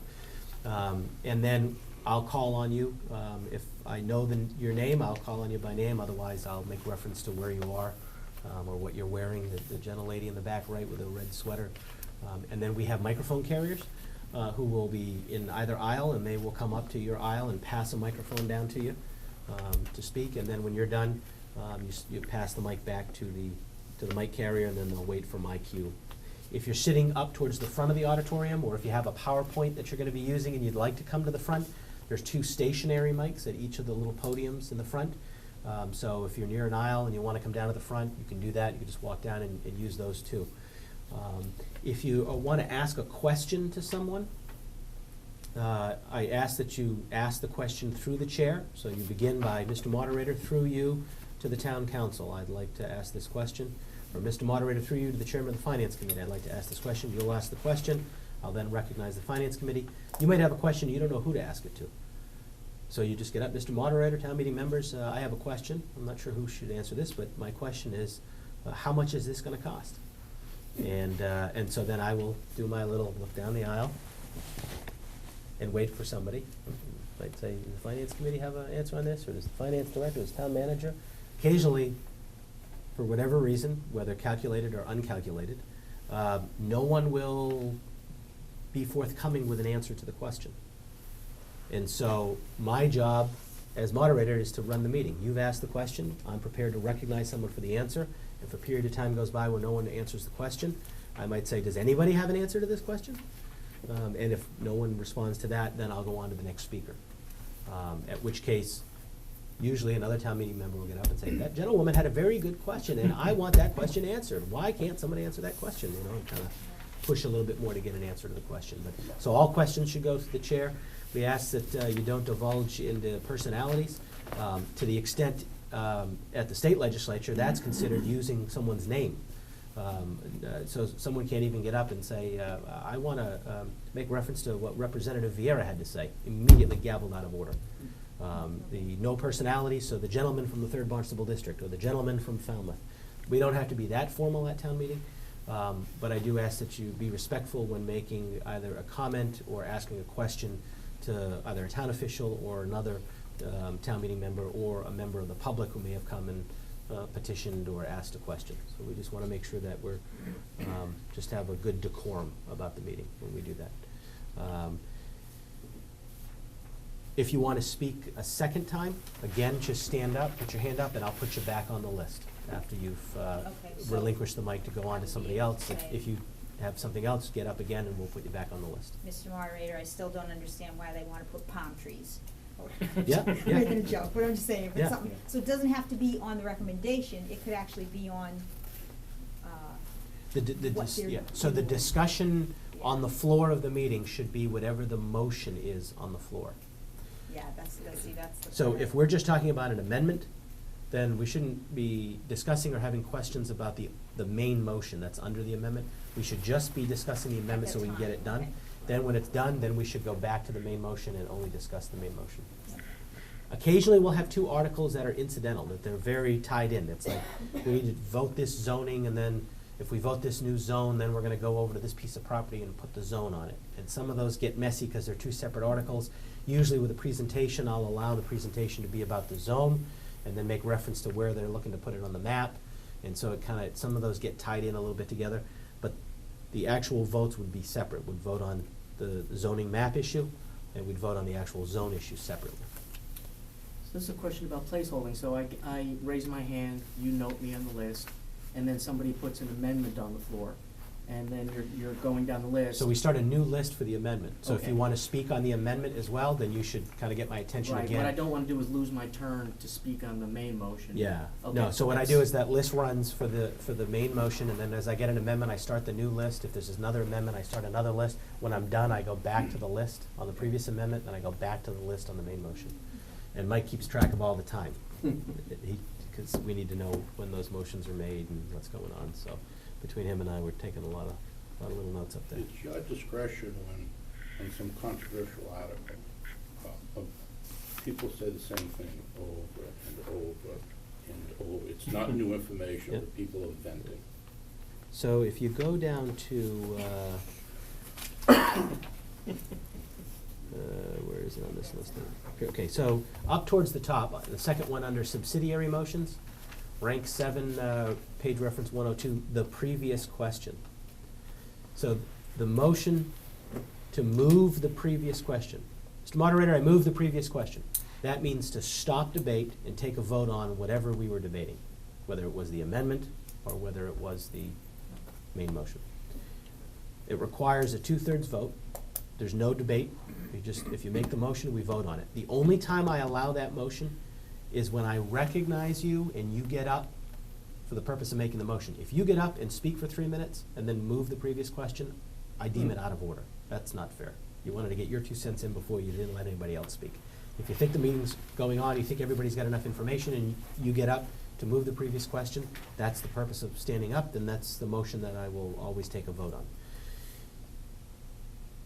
Because of the strictness or the authority allowed under state law, the moderator at any point can shut off discussion and call for a vote. And I try to use that discretion sparingly, so I will say things like, folks, I'm hearing a lot of the same thing. Is there anything new? Does anybody have anything new or any questions? And then 2 people will get up and say the same thing, and then I'll say, you know what, forget it. We're done. We're voting. We've been here for an hour, and everybody's saying the same thing. So we're gonna take a vote. And so I will, by what they call a call of the chair, I will close discussion and will immediately take a vote. But usually I'll say, all right, I'm hearing the same thing. We've been here for a while, hour and a half. Anything new? You know, and we've occasionally gone like an hour and everyone has spoken in favor of an article. And I might say, is there anybody here that would like to speak against this article? Then nobody will stand up. I'm like, then I think we should vote, because we'll be here for another half hour and everybody's gonna be in favor of this thing, you know? So, did you have a question? Oh. So that's, previous question is when you all wanna make a motion to close the discussion, and a call of the chair is when I decide that enough has been enough, and I try to use that sparingly. We go up 1 from the previous question, and we have lay on the table. The motion to lay on the table is not debatable, it's not amendable, and it requires a 2/3 vote. Let's say there's some information that we don't have, a question came that we just can't answer right now because the information is not in the room. Someone needs to go back to town hall and go to a computer or a book or something like that. And so we might say, you know what, let's lay this on the table and we'll come back to it before we adjourn the meeting. Okay, you have to take everything that's on the table, put it back on the floor and vote yes or no before we can adjourn the meeting. So we can table it for a period of time, but then we have to take it off the table. And it's a majority vote to take something off of the table. Can you do that on a amendment as well as the main article, or can you do it on both? Good question. So to lay on the table, my interpretation for our town meeting is when you lay a motion on the table, you're laying the pile on the table.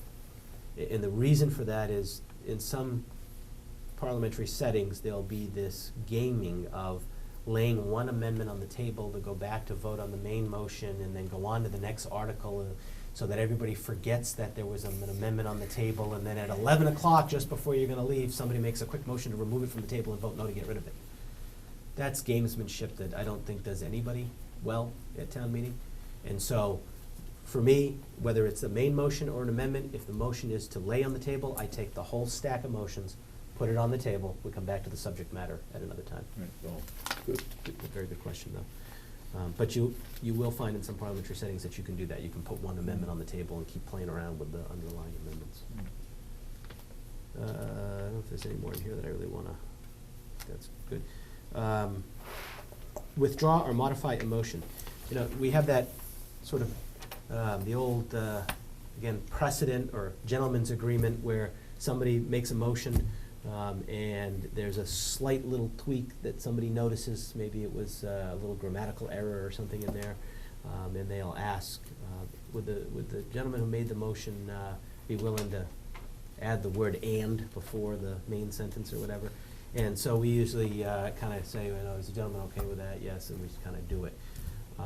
Under strict town meeting time procedure, once a motion is placed before town meeting, even the person who placed the motion cannot remove it.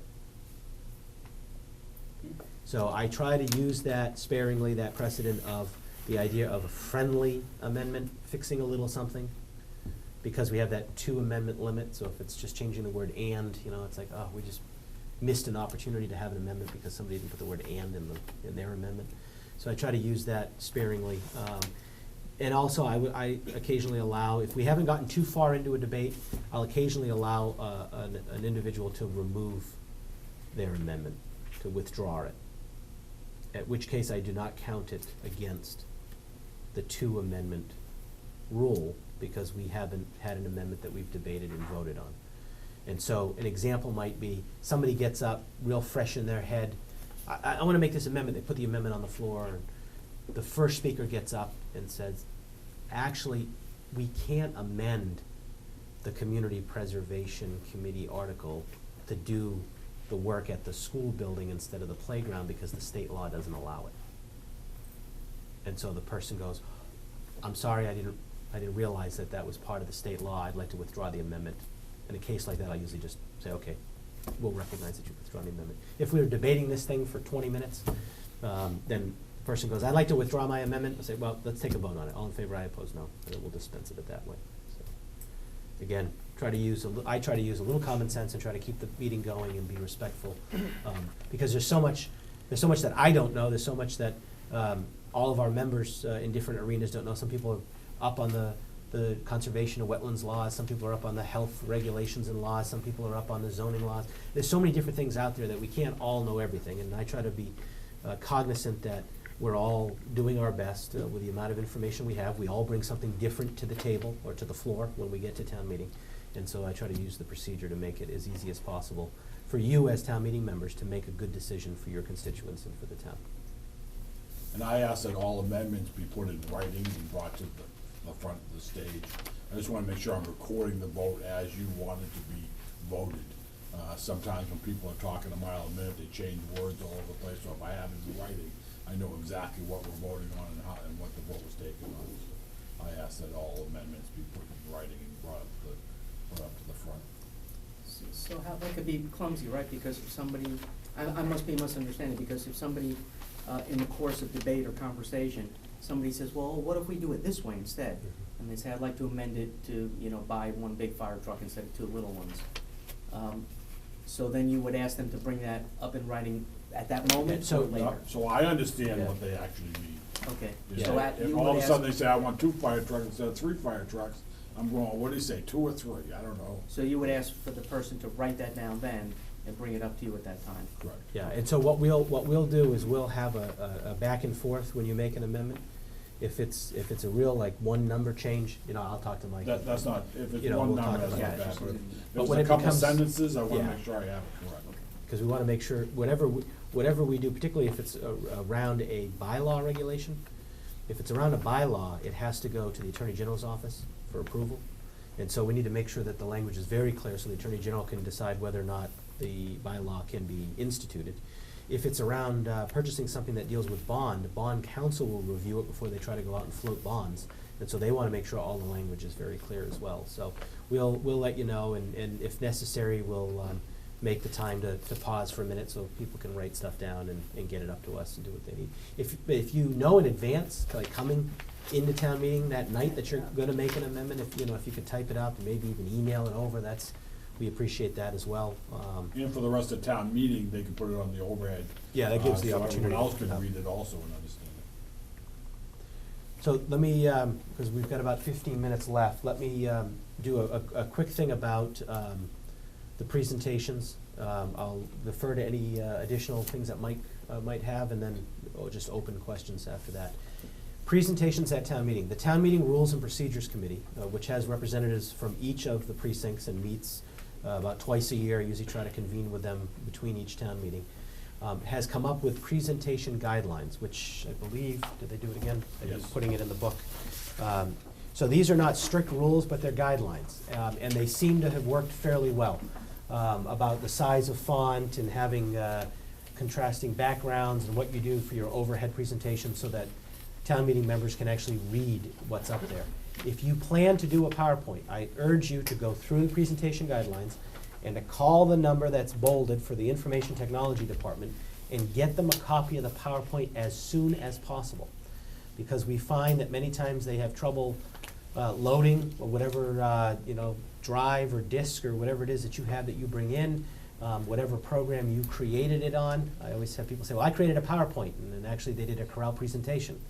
And so we have an issue of trying to load it onto the computer. So we want to make sure that the technology is going to work.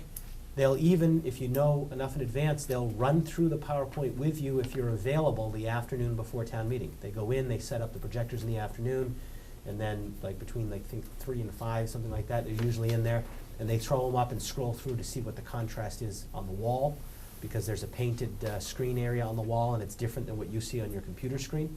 And so they'll even have an opportunity to see the contrast and all that. Maybe you could make a last-minute change. But if you do that, any group that's making the primary presentations, we try to stay away as much as possible from general time limits because they're difficult for us all to keep track of. With all that we have to keep track of every single speaker, every single minute that they speak, it becomes difficult. So we have said that no more than 15 minutes for an opening presentation.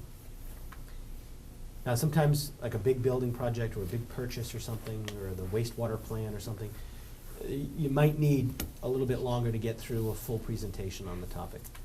In that case, the individual that's doing the presentation can request an additional amount of time,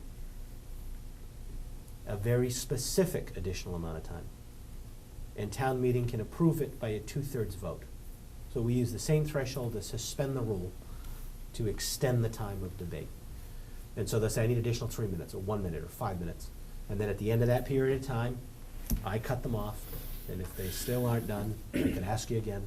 I don't know how many times they go back. Usually, they might ask for another minute or two and then end at that. So if you're making a presentation on behalf of a group or an organization, or yourself, again, the PowerPoints are traditionally the opening presentations, like the fors and against. We're finding more and more people try to weave PowerPoints in through the course of debate. And we're kind of growing with that as it comes forward, but the majority of PowerPoints are done to open up the pro and con, or compromise, motions at the beginning of the debate. So that is the overview that I have. Mike, do you have any things in particular that you'd like to share? We'll swear everyone in at the beginning of town meeting in November every year. So at this November's town meeting, everyone they elect, I'll call by name, we'll stand up and do a joint swearing in.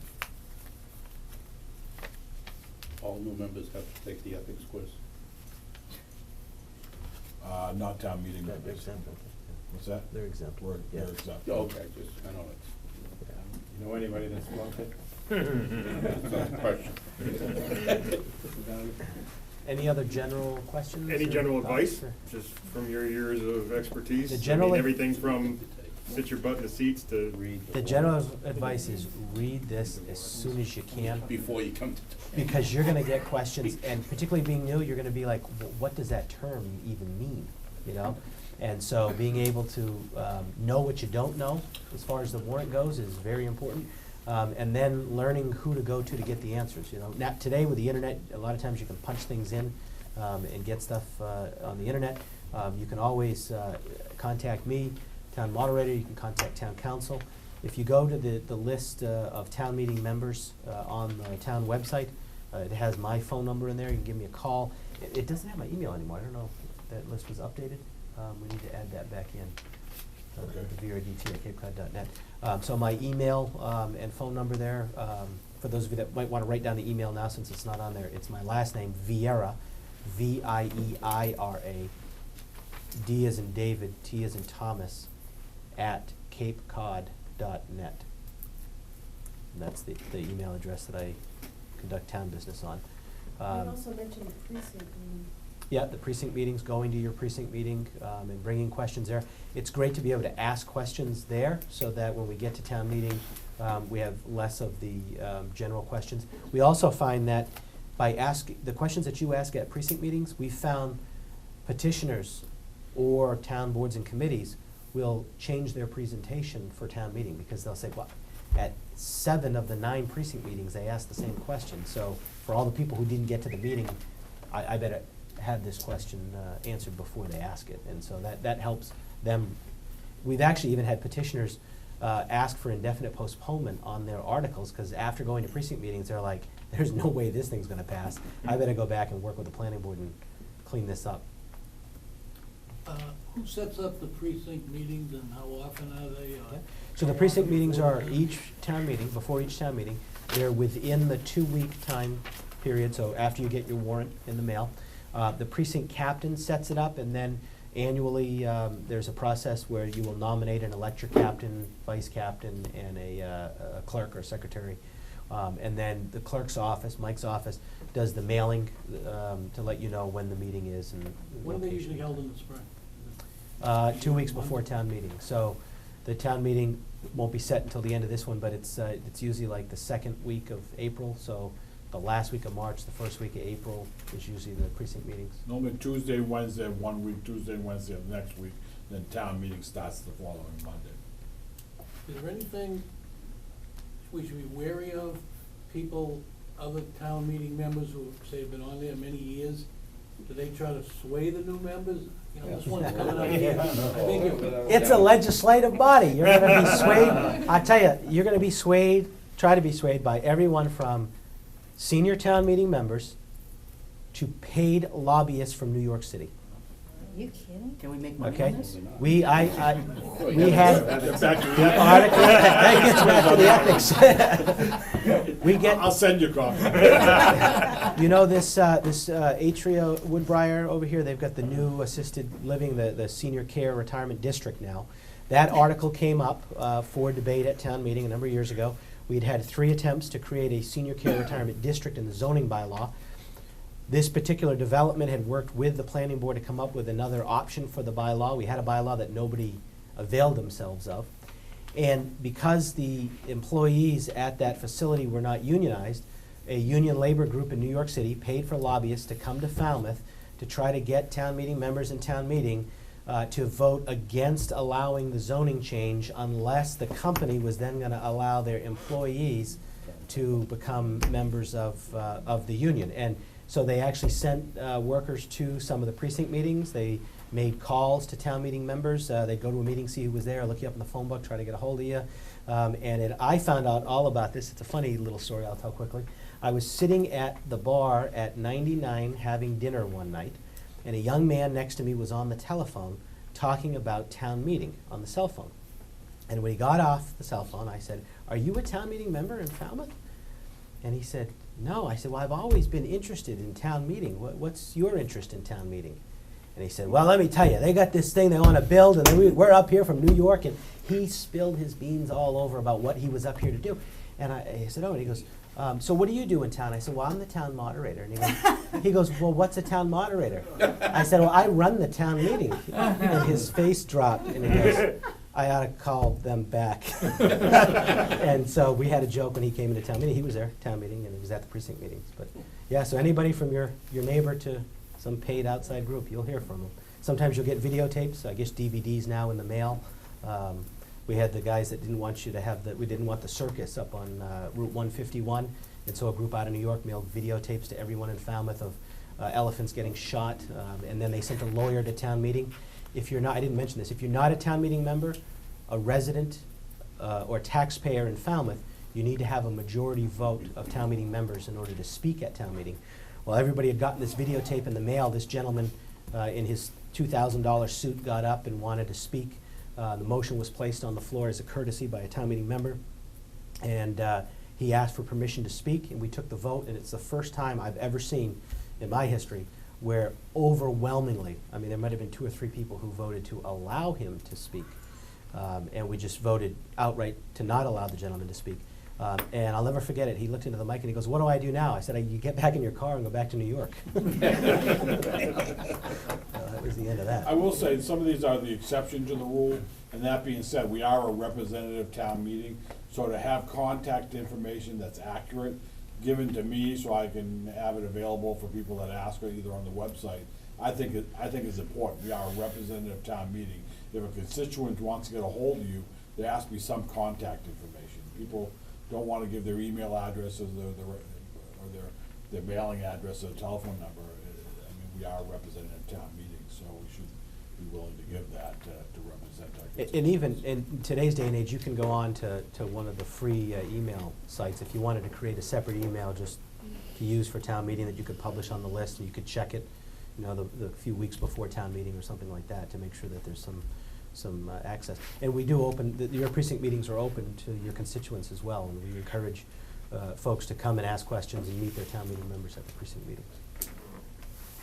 And so if when you're studying the warrant, you see something that you know you're going to want to discuss, and you might need a slide or 2 to do that, is that something that is complicated? Do you just, again, send it to the So town what you hall do is, ahead of time? yeah, just draft up the slide and then give them a call at the number in the book, And the say IT where it office. would apply to? Yep, Okay. and just say, "I've got a couple of slides, I'd like to run them at town meeting," and then they'll work with you to either email it over. So that it will be up on the right time, and when I was allowed to speak, then they would be showing Yeah, those. and Okay. that's a good point. That's why they like to have them in advance as well, so that they can put them in file folders, like on the desktop by article number. Yes, So okay, they know that's- where to find it when it comes up. Or they'll change the file name to the Mhm. article number, so they know when to pull it up. But Okay. And those are kept private. The, Yeah, you give them your PowerPoint yeah, days early. yeah, they keep them. Another thing that I. Somebody asked me to look at them. Do you look at them to make sure they follow the guidelines? I said, I don't want to have anything to do with that. When it comes up on the screen, people look at it. If they've got 10-point font and it's brown on black background, then you all know the amount of effort that was put into that presentation, and that's it. I think that says as much about the presentation as the presentation itself. So I let folks do what they need. We've given them guidelines to make it presentable, and I don't want to be the referee, because for me as moderator, and some moderators do this under presentation guidelines, they review them beforehand. Yeah, I don't want to review. I don't want you calling me at home, by the way. People do this. I don't want you calling me at home to tell me you want to speak at town meeting. You stand up when it's time to speak, and I put you on the list. I get calls all the time. I'm going to speak on Article 12. Well, that's great. When we get to Article 12, stand up at town meeting. If you have a question about Article 12, feel free to call me. Say, hey, I got a question. I'm not sure what to do. Whatever. I'll help with that. But when you want to speak at town meeting. So for me to review your PowerPoint in advance is like me screening your speech before you give it, and it's just, I don't think that's my role. I found that no matter how, much experience you have, if you read the warrant before precinct meetings, you may have numerous questions or something you're a little gray on or whatever, and most often, half of that stuff gets answered just at the precinct meeting, or you read it again afterwards and all becomes much clearer. A little homework doesn't hurt. Good point. If I could, just offer one thing. Gentlemen on the other side of the room here had asked for some advice. And for full disclosure, I'll say that I'm going into my 11th year as a town meeting representative, having taken a couple of years off. Speak. In a word, speak. If you have a question, if you have a comment, if you have a position, be recognized. Speak up. We have 243 elected representatives. 25 who speak. And, what's that? 25 who speak. And True. I was to say, and probably about 24 who speak on a regular basis, which is, you know, that's only 10% of the body, and that's not representative.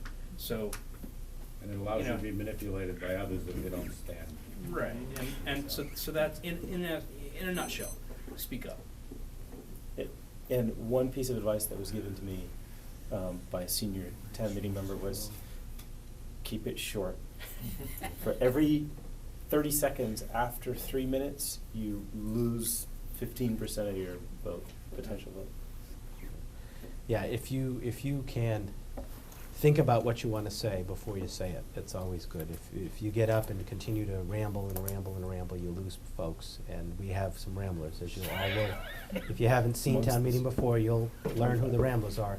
I do ask that when a rambler gets up, that you don't groan. I'm serious, I mean, it's, I can tell when people shuffle in their seats and by hearing what's going on, but it is embarrassing as a body when we have the groaning, but it happens. It happens. And he still doesn't get it, but. Well, what You're gonna talking do? about town meeting or the legislature? No names. No, it's town meeting. I won't use any names. Keep it under your hat. But let's leave an open dialogue, because we are at 9 o'clock. If anybody has questions, give me a call, give me an email. And as Mr. Pinto said, don't be afraid to get up. That's really what this orientation is about, to try to give you a little bit of understanding of procedure so you're a little more comfortable in getting up, and you're not waiting for like 2 years as a town meeting member Right. before you know what to do at town meeting. And you've been elected to speak and represent people that aren't willing to get up and speak themselves, so it's incumbent upon you. Absolutely. Great. Thank you all for coming, and we'll see you at town meeting. Thank you.